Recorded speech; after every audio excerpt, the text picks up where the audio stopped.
Salam əziz yoldaşlar. Birinci suala baxırıq. X elementinin sıra nömrəsi 19, Y elementinin sıra nömrəsi 16. Əmələ gəlmiş birləşmənin 1 molunda atomların sayını bizdən soruşur. X elementinin sıra nömrəsi 19-dursa, deməli bu birinci qrup elementidir və valenti 1 olacaq. Y elementinin elektron quruluşunu qeyd edəndə görürük ki, 6-cı qrup elementidir və 2 cütləşməmiş elektronu var. Ona görə də Y-in birləşmələrdə valenti 2 olur və XY birləşmənin formulu X2Y olacaq. 1 molunda atomların cəmi 3. Daha sonra elektronların mol sayını hesablayın deyir. X-in elektronları 19. 19'u vuracağım 2'ye 38. Üstəyənsin. Y-in də elektronları 16 eləyir və cəmi 54 eləyəcək ikinci sualın cavabı. Növbəti suala keçirik. İkinci sualda sıra nömrəsi 24 olan elementin tək elektronların ümumi elektronların neçə faizini təşkil etdiyini soruşur. Sıra nömrəsi 24 olan element xromdur. Bunu biz şagirdlərə öyrədirik. 24 olan elementin elektron quruluşunu qeyd eləsək, 1s2, 2s2, 2p6, 3s2, 3p6, 4s1 və 3d5 şəkildə qeyd edirik. Burada tək qalmış elektronlar S-də 1 ədəd, D-də də 5 ədəddir. Cəmi 6 tək elektron var. 6x faizdir. Ümumi elektronları isə 100% qəbul eləsək, buradan x-i tapacağıq.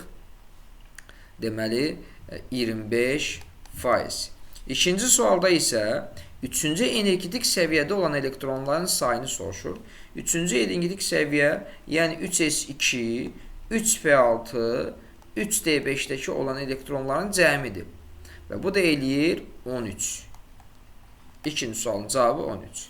Növbəti suala baxırıq. Üçüncü sualda X elementinin görürük ki 17 protonu var. Deməli 17 üstəyənsin. Neytronların sayı da atom kütlədən proton çıxanda neytronların sayı tapılır. Yəni 20 neytron var. Lakin bu atom iyon olduğuna görə elektronların sayını dəqiqliklə hələ ki bilmirik x və cəmi elektronların cəmi 55-dir. Bərabər edirəm 55-ə və x-i tapıram 18. Deməli, mənim x atomumda 18 elektron var. 18 elektron varsa, deməli, n burada mənfi 1-ə bərabərdir ki, elektron bu atoma gəlib və elektronun sayı artıb. Birinci sualın cavabı n-i bizdən soruşurdu mənfi 1. Daha sonra soruşur ki, atom kütləsi 19 və sıra nömrəsi 9 olan Y iyonunda, yəni n-i də biz mənfi 1 tapmışıq. Cəmi neçə elektron var? Təbii ki, cəmi 10 elektron var. İkinci sualın cavabı da 10-dur. Ümumiyyətlə, elektron protondan çoxdursa, deməli, Y, ümumiyyətlə, atom mənfi yüklənir. Növbəti suala baxırıq. Dördüncü sual.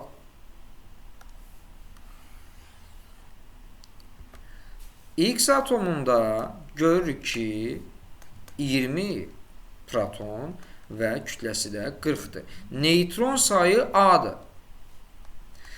Neytron sayı bilirik ki, yuxarıdan, yəni kütlədən proton çıxanda neytron tapılır. Yəni A 20-yə bərabərdir. Həmçinin aşağıda da Y atomunda, yəni Y iyonunda neytron bərabərdir, yəni 20-dir. Deməli, bizim burada Y-in sıra nömrəsi protonu 16 edir. Çünki 36-dan 20 çıxanda biz protonu tapdıq. Elektron isə X-də B-dir. Yəni, müsbət yüklü iyonda elektron sayı protondan az olur. Yəni, 2 müsbət onu göstərir ki, 2 elektron getdi. Yəni, X 2 elektron verdi. B olur 18. Deməli, burada da 18 elektron varsa, artıq görürəm ki, elektron sayı çoxdur. Deməli, n olacaq 2. Soruşurdu bizdən m-i M16 və n-i soruşurdu. N də eləyəcək mənfi 2. 5-ci suala baxırıq. 5-ci sualda Asan sualdır. Diqqətli olmaq lazımdır. Deyir ki, X iyonunda, 2 müsbət iyonunda neutronlar sayı A-dır. Deməli, bunun atom kütləsi 2A olacaq. Elektronların sayı B-dir. Yəni, A çıx 2 bərabərdir B-yə və B böl A nisbəti də 0,9-dur. Yəni, 9 böl 10-dur. B-nin yerinə yazıram A çıx 2-ni. A çıx 2 bölünsün A bərabərdir 9 böl 10. Buradan çarpaz tənli eləsək, 9-a bərabər olur 10, A çıxılsın 20, A da bərabər olur, deməli 20-yə.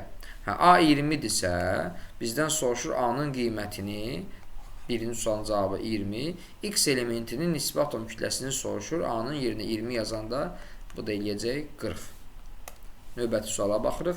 6-cı sualda 3-cü dövr elementləri verilib və onların baş oksidlərini qeyd edilib.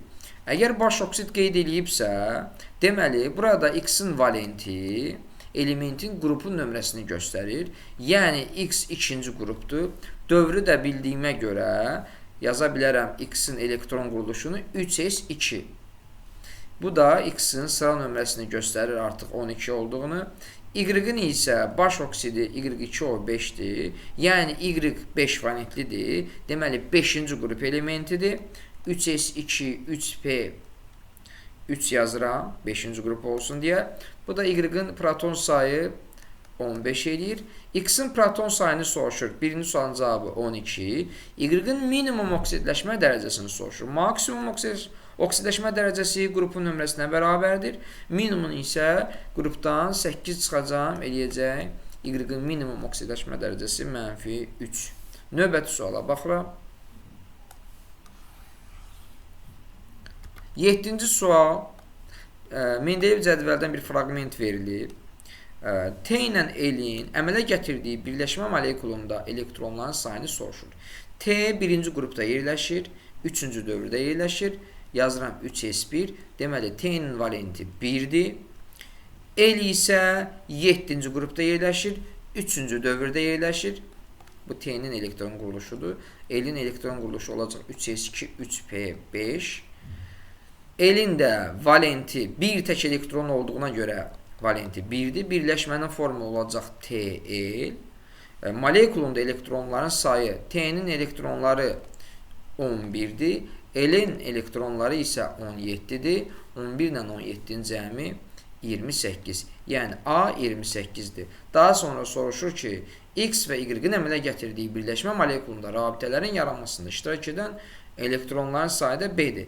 X bizdə birinci qrupda, birinci dövrdə yerləşir. Yəni, 1s1 valenti 1-dir. Y-in valenti isə 5-ci qrupda olduğuna görə 2-ci dövrdə 3 tək elektronu var. Y-in valenti də 3-dür. Birləşmənin formulu olacaq X3Y və burada rabitənin yaranmasında iştirak edən elektronların sayını soruşur. Deməli, X-in bir dənə elektronu tək qalıb. Deməli, rabitə yaradan elektronu bir dənədir. Biri vururuq 3-ə. Deməli, 3. Y-in də 3 dənə tək elektronu var. Deməli, rabitə yaradan elektron sayı Y-də 3-dür. Cəmi elektronlar 6 eləyir. 6 elektron da təbii ki, rabitələrin yaranmasında iştirak edir. B də bərabərdir 6. 8-ci suala baxırıq. X elementinin elektron quruluşu NH2NPA verilib. Lakin X elementinin ən böyük elektromənfi element olduğunu qeyd edilir. Bu da flordur. Ona görə də biz florun elektron quruluşunu qeyd edirik. 2s2, 2p5. Valent elektronların cəmi qrupun nömrəsi deməkdir. Əsas yan qrup elementlərdə. Yəni, X-in valent elektronları 7-dir. Deməli, Y-in də valent elektronları 3 olmalıdır ki, cəmi 10 eləsin. NH2, NP1 olacaq. Deməli, B burada 1-dir. A da 5 olur. Və A və B-nin qiymətini hesablayın deyir. A 5, B də 1 olur. 9-cu suala baxırıq. Növbəti sual. Deməli, 24 olan atomun normal vəziyyətdə xarici təbəqəsindəki elektronların sayını soruşur. Sıra nömrəsi 24 olan atom, deməli, bu cür qeyd eləsək, birinci təbəqədə 2-dir, ikinci təbəqədə 8-dir, sonuncu təbəqədə 1-dir və üçüncü təbəqədə 13 elektronu var. Xarici təbəqəsindəki elektronların sayını soruşur. Deməli, A bərabərdir 1-ə. Daha sonra ikinci sualda bizdən istəyir ki, sıra nömrəsi 9 və 13 olan elementlərin əmələ gətirdiyi birləşmələrdə atomların ümumi sayı 9-u biz bölsək, görürük ki, 2s2, 2p5, yəni bu fluorin elektron quruluşudur. Ona görə də valenti 1-dir. Sıra nömrəsi 13-ü bölsək, görərik ki, bu üçüncü qrup elementidir. Ona görə də üçüncü qrup elementinin valenti qrupun nömrəsinə bərabərdir. Yəni, Z-in valenti 3 olacaq. Deməli, atomların cəmi Z3Y, yəni atomların cəmi 4 olacaq. Növbəti suala baxaq. 10-cu sualda XO4 mənfi ionunda ümumi 58 elektron var. X-in dövrü sistemdə mövqeyini yazın deyir. X üstəyənsin 4-ü vuram 8-ə 32, üstəyənsin 1 elektron qəbul edib, bərabərdir 58-ə. X buradan tapırıq 25. 25, yəni 4s2, 3d5. Bu da X-in cədvəldə mövqeyi 7-ci qrup 4-cü dövr eləyir. P elektronlarının sayı bütün elektronların sayının neçə faizini təşkil etdiyini hesablayın deyir. İkinci təbəqədə P elektron dolub, yəni 6. Üçüncü təbəqədə də P elektronu dolub. Ona görə də 12 dənə P elektron X faizdir. 25 dənə elektronun da, ümumi elektronun da 100% qəbul etsək, X-i tapacaq 48%. Növbəti suala baxırıq. 11-ci sualda X elementinin S elektronlarının sayını A götürüb və üçüncü dövr elementidir. Onda üçüncü dövr elementidirsə, biz görürük ki, 1s2, 2s2 və 2p6, 3s2 yazsaq, üçüncü dövr elementi olur və S elektronların sayı cəmi 6 edir. Baxın, 6 edir. Deməli, A bərabərdir 6-ya. Çünki mən 4s2 yazsam, artıq S orbitalı 4-cü təbəqədə olacaq. Bu 4-cü dövr elementi sayılacaq. Ona görə də şərtdə bizə verilib ki, X 3-cü dövr elementidir. Ona görə də 3s2-də biz dayandıq və gördük ki, A, S elektronları 6-dır. A-nın üstünə, 6-nın üstünə 4 gələndə 10 dənə P elektronu eləyir. X-i, daha doğrusu 6-sı ikinci təbəqədədir. 4-ü də üçüncü təbəqədə olacaq və X elementinin dövrü sistemdə yeri 6-cı qrup, 3-cü dövr olacaq. 6-cı A yarım qrup, 3-cü dövr olacaq. Sonra X, Y-in əmələ gətirdiyi birləşmənin formulunu soruşur. Y elementi 2-ci dövrdə yerləşir. Deməli, 2s2, 1s2-ni də əvvəldən yazsaq, görəcəyik ki, S elektronların sayı 4-dür. Deməli, 4-ün üstündə 1 gələndə P elektronların sayı 5 eləyir. Y-in də mövqeyi 7-ci qrup 2-ci dövrdür. Lakin X ilə Y-in birləşmə formulunu bizdən istəyir. X bizdə 6-cı qrup oldu və 6-cı qrupda 2 tək elektron var, varianti 2-dir. Y-in də 1 tək elektronu var, varianti 1-dir. Birləşmənin formulu olacaq X, Y2. Növbəti suala baxırıq. 12-ci sualda yenə normal halda yarım səviyyələrdə olan elektronların sayı soruşur. X, deməli, 3-cü dövr elementidirsə, 1s2, 2s2, 2p6, 3s2 yazaram və görərəm ki, S elektronların sayı 6-dır. P elektronların sayı da 6-dır, çünki bərabərdir. Zaten P elektronların sayı ikinci təbəqədə görürük ki, 6-dır. Onda X-in qrupu, yəni cədvəldə mövqeyi ikinci qrup olur. Y-ə baxsaq, yenə də 1s2, 2s2, 2p6, 3s2 qeyd edirəm. Çünki üçündə də S elektronların sayı eynidir. P burada dəyişir. 6-nın üstünə 2 gələndə görürəm ki, ümumilikdə 8 dənə P elektronu var. 6-sı ikinci təbəqədədir. İkisi də üçüncü təbəqədə olacaq. Y da 4-cü dövr elementidir. Z-ə baxsaq, yenə üçüncü dövr elementi olduğuna görə eyni elektron quruluşunu qeyd edirəm. Çünki S-də 6 dənə elektron var. P-də cəmi 11 elektron eləyir. 6-sı ikinci dövrdədir. Deməli, 5-i də üçüncü dövrdə olduğuna görə Z-in də cədvəldə mövqeyi 7 olur. X-lə Y-in birləşmə formunu yazın deyir. X ikinci qrupda yerləşir, variantı 2-dir. Y-in də variantı 4 olduğuna görə birləşmənin formulu olacaq X2Y. Daha sonra Y ilə Z istəyir. Yenə Y 4-cü qrupdur. Z isə 7-ci qrup elementidir. Lakin Z-in birləşmədə variantı 1 olacaq. Çünki bir tək elektronu var. Ona görə də Z-in üstünə 1 yazırıq. Olacaq YZ4. İkinci sualın cavabı YZ4. Birinci sualın cavabı isə X2Y-dir. Növbəti suala baxaq.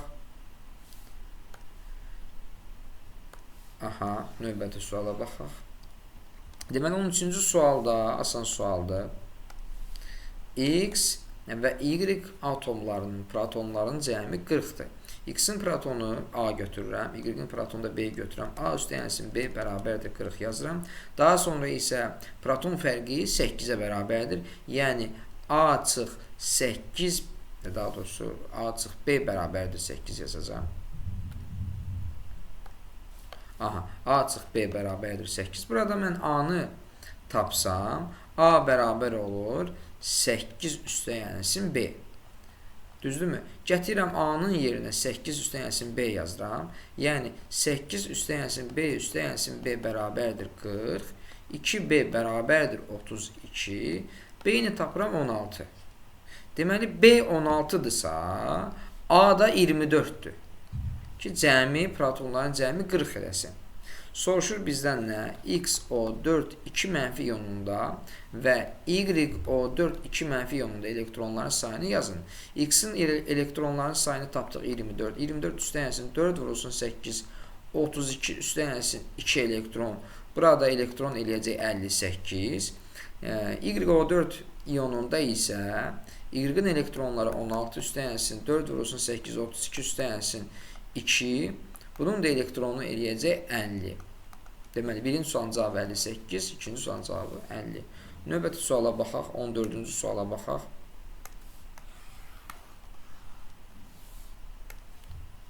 Sayın, 14-cü suala baxaq. Deməli, 14-cü sual bizə cədvəldən bir fraqment verilib və 2 element göstərilib. Y üçüncü dövr elementidir, ikinci qrup elementidir. X isə ikinci dövr elementi və 5-ci qrupda yerləşir. Əmələ gətirdiyi birləşmədə elektronların sayını soruşur. Y-in variantı 2, X-in variantı da tək qalmış elektrondur, 3-dür. Deməli, birləşmə olacaq Y3, X2. 3-ü vururam Y-in elektron sayına 12-yə, eləyir 36. 2-ni də vururam X-in elektron sayına, yəni 7-yə, bir eskində yazanda 7 eləyir, 14. 36 ilə də 14-ün cəmi 50 eləyəcək. Y-in də qısa elektron formulu 3s2 olur. Növbəti suala baxaq. Deməli, 15-ci sualda cədvəldən bir hissə verilib. X, Y, Z protonların sayı 32 olarsa deyir, X-in sıra nömrəsini və Z-in valent elektron sayını tapın. X-in sıra nömrəsini bilmirəm, A götürürəm. Digər element, yəni yanındakı təbii ki, proton sayı bir vahid artıq olur. A plus 1, A plus 2, Y-də A plus 3 olacaq. Yəni, X-in sıra nömrəsi A-dır, Y-in də sıra nömrəsi A plus 3-dür. Z-in sıra nömrəsi də kiçik dövrlərdə eyni qrupda yerləşən elementlərin arasında proton fərqi 8-ə bərabərdir. Yəni, Z-in protonu A plus 11 olacaq. Deməli, bunların protonlarını toplayıb bərabər edirəm 32-yə. 3A bərabərdir 3A bərabərdir 32-dən 14 çıxacam. O da eləyir 18. A-nı da tapıram 6. Deməli, X-in sıra nömrəsi 6. Bu birinci sualın cavabı. Z-in də valent elektronların sayı, baxın, Z-in protonu bu idi. A-nın yerinə 6 yazanda 17 edir. 17-ni böləndə 3s2, 3p5 valent elektron qrupun nömrəsinə bərabərdir. Z-in valent elektronu 7. 16-cı suala baxıram. Deyir ki, 4-cü dövrün əsas yarımqrup elementində valent elektronların sayı ümumi elektronların 20%-ni təşkil edir. Baxın, 4-cü dövrün əsas yarımqrup elementidir. Yəni 4s2 artıq 4p-yə keçəcəm, çünki əsasdır. Lakin p-nin elektronların sayını bilmirəm, x götürürəm. 2 plus x bizdə valent elektronların sayıdır. Onu 20% qəbul eləsək, 100%-dəki ümumi elektrondur. Ümumi elektrondakı 1s2, 2s2, 2p6, 3s2, 3p6, 4s2, 3d10 yazıb üstlərini toplayırıq. Bu da eləyir 32, daha doğrusu 30 üstdən yensin x 100% uyğundur. İxtisar aparsaq 5-i vururam 2 plus x-ə 10 üstdən yensin 5x bərabərdir 30 üstdən yensin x, 4x bərabərdir 20, x-i tapıram 5. Deməli, x-i 5 tapıramsa bu elementin p elektronlarının sayını soruşur. İkinci təbəqədə 6, üçüncü təbəqədə 6, dördüncü təbəqədə 5. Bunun cəmi eləyir 17. Daha sonra elektron olan orbitalların sayını soruşur. Baxın, valent elektronları tapdıq 7. O heç. Amma orbital deyəndə biz artıq elektronla dolu olan, elektronla olan xanaya baxacağıq. Yəni orbital bir növ yarım səviyyələrin xanasıdır. S-də 1-dir, S-də 1-dir, P-də 3-dür, yenə S-də 1. Bunların orbital sayını qeyd edirəm və toplayacağım. Bura 3 yazacağım. Baxın, 1 üstdən yensin 1, üstdən yensin 3, 5, üstdən yensin 1, 6, üstdən yensin 3, P-də 3 orbital var. Deməli, 6-ın üstü 9, 9-un üstünə D-nin orbitalının sayını gəlirəm 5, gəlirəm 14, 14-ün üstünə gəlirəm buradakı 4S-dəki 1-i 15 və 15-in üstünə də 3 gələndə 18 dənə elektronla olan orbital var. Növbəti suala keçirik. 17-ci sual. Baxın, deyir ki, X-in ikinci energetik səviyyəsində 7 elektronu var. Deməli, 2S2, 2P5. Bu X-in elektron quruluşu oldu artıq. Y-in də ikinci energetik səviyyəsində 8, üçüncü energetik səviyyəsində isə 14 elektronu var. Deməli, 3S2, 3P6, 4S2, 3D6 yazaram ki, cəmi 14 elektron eləsin üçüncü təbəqədə. İndi bizdən soruşur ki, S elektronların sayını yazın. Birincidə X-də S elektronların sayı 1S2-ni də qeyd eləsək 4, Y-də isə S elektronların sayı 8 eləyəcək. İkinci sualın da cavabı 8. 18-ci suala baxıram. Deməli, XO2 -1 iyonunda və XOH2 müsbət iyonunda cəmi 76 elektron var. Deməli, bunların elektronlarını toplayıb 76-ya bərabər edəcəm. X üstə yensin 16, üstə yensin 1. Yəni, mənfi görsəz, deməli, buraya elektron gəlib, toplayırıq. Üstə yensin, X üstə yensin, oksigenin elektronu 8 deyir və yenində də 1, 9. Müsbətdəki elektron getdi, çıx 2, bərabərdir 76. Deməli, 2x üstə yensin, baxın, bura 17 eləyir, burada 7 eləyir, yəni 24 bərabərdir 76. 2x bərabərdir 52, x də bərabərdir 26. X-in proton sayını tapdıq 26. İkinci sualda isə X3 müsbət iyonunda D elektronların sayını soruşur. Baxın, 26-nı biz bölürük. 4s2, 3d6. 3 müsbət iyonu o deməkdir ki, 3 elektron X elementi verib və sonuncu təbəqədən təbii ki verəcək. X-i S-dən gələcək. Biri də D-dən geçsə, D elektronların sayı olacaq 5. Növbəti suala baxaq, əziz yoldaşlar. 19-cu sualda soruşur nə? Asan sualdır.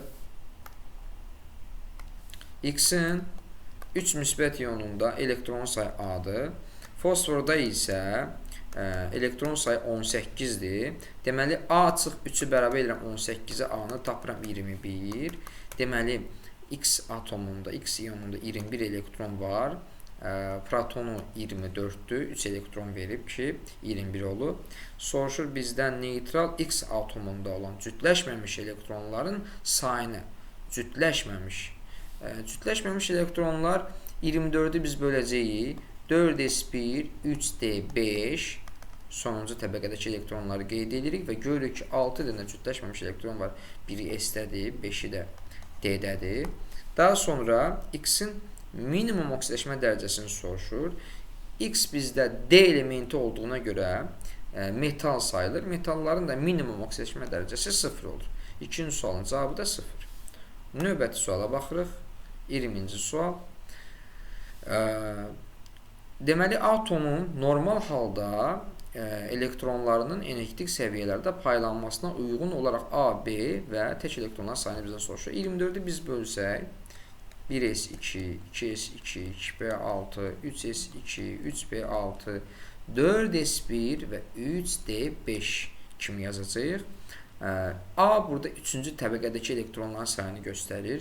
Yəni, baxın, 3-cü təbəqədə elektronların sayı A bərabərdir 13. B də sonuncu təbəqədəki elektronların sayını göstərir. B də 1-dir. Tək elektronların sayı da sonuncu təbəqəyə baxırıq. Bir dənə S-dədir, 5 dənə də D-dədir. Tək elektronların sayı 6 eləyəcək.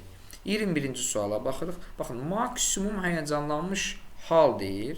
Yəni, 3-cü dövr elementidirsə, maksimum həyəcanlanmış hal cüt elektron artıq olmur. 3s1, 3p3 və A-da deməli, S-də 1 elektron var deyən A-nı 1 qəbul elədik. 3D 3 yazacağım və cəmi 7 tək elektron varsa X-in valenti olacaq 7. Oksigenin də valenti 2-dirsə X2O7 deməli X elementinin baş oksid formulu olacaq. Y elementi isə, əziz yoldaşlar, Y-in deməli elektron quruluşu 3s1, 3p3, 3d2 olacaq. Burada da artıq 6 tək elektron varsa maksimum tək elektronların sayı qrupun nömrəsinə bərabər olur. Deməli, Y 6-cı qrupda yerləşir. Hidrogenli birləşməsi də YH2 olacaq. Deməli, əziz yoldaşlar, son 2 suala baxırıq. Karbon 13 izotopu və 12 izotopu verilib. Qaz qarışığının ümumi həcmi 11,2 litrdir. 11,2 litr, yəni 0,5 mol deməkdir. Biz qazların molunu bilmirik. Birini A götürürük, birini B götürsək, A üstəyənsin B bərabərdir 0,5 mol. Buradan A bərabərdir 0,5 çıx B kimi də yazmaq olar. Daha sonra kütləsi, qaz qarışığının kütləsi 14,2 qramdır. Deməli, bunun kütləsi, birincinin kütləsi 29 eləyir. Yəni 29A üstəyənsin ikincinin kütləsi 28-dir. 28B bərabərdir 14,2. A-nın yerinə gətirib 0,5 çıx B yazsaq, biz buradan A və B-ni tapacağıq. Əslində biz buradan A-nı yox, B-nin yerinə, daha doğrusu B bərabərdir 0,5 çıx A yazıb, burada B-nin yerinə 0,5 çıx A-nı yazsaq, daha rahat hesablayacağıq. 29A üstəyənsin 28-i vururam B-nin yerinə 0,5, yəni 14 üstəyənsin 28A bərabərdir 14,2 və A-nı tapırıq 0,2. Deməli, A 0,2-dirsə, B də 0,3 eləyir. Daha sonra soruşur ki, karbon 13 izotopunun mol payını faizdən hesabla. Biz A-nı 0,2 tapdıq. Deməli, karbon 13 izotopunun, yəni CO-nun həcmi 0,2-dir. Onu X faiz götürürük. Ümumi həcmi də, yəni 0,2 ilə 0,3-ün cəmi də 100% götürsək, X-i tapacağıq 40%. Bu birinci sualın cavabıdır. Qarışığın tam yanmasından alınan qaz qarışığının kütləsini deyir. Birinci karbon 13 izotopunu biz yandırsaq, alınacaq CO2 əmsallaşdırırıq. Görürük ki, əziz yoldaşlar, 58 qram, yəni 2 mol karbon 13 izotopu CO yananda 58 qram, daha doğrusu bu CO2-dir. Yəni 13 üstəyənsin 32, 13-ün üstünə 32 gələndə 45 eləyir. 45-i də 2-yə vuranda 90 qram CO2 verir. 0,2 mol isə 10 dəfə azalma deməkdir. Bu eləyəcək 9 qram. İndi isə CO-nu yandırırıq. Karbon 12 izotopunu yandırırıq. Alınır CO2. Əmsallarını qeyd edeyim. Aha. Baxın, 2 mol yananda 88 qram karbon qazı əmələ gəlir və 0,3 mol yananda, çünki karbon 12 izotopunu biz baxın B tapdıq, yəni 0,3 tapdıq. Orada isə 0,3-ün qarşısına biz x yazacağıq. 0,3 vurulsun 88 bölünsün 2. Yəni 0,3 vuracaq 44-də 13,2 eləyir. Bunu biz qeyd elədik. 9 ilə də 13,2-nin cəmi 22,2 eləyəcək. Axırıncı sualın cavabı 22,2-dir. Keçirik növbəti suala, 23-cü suala keçirik.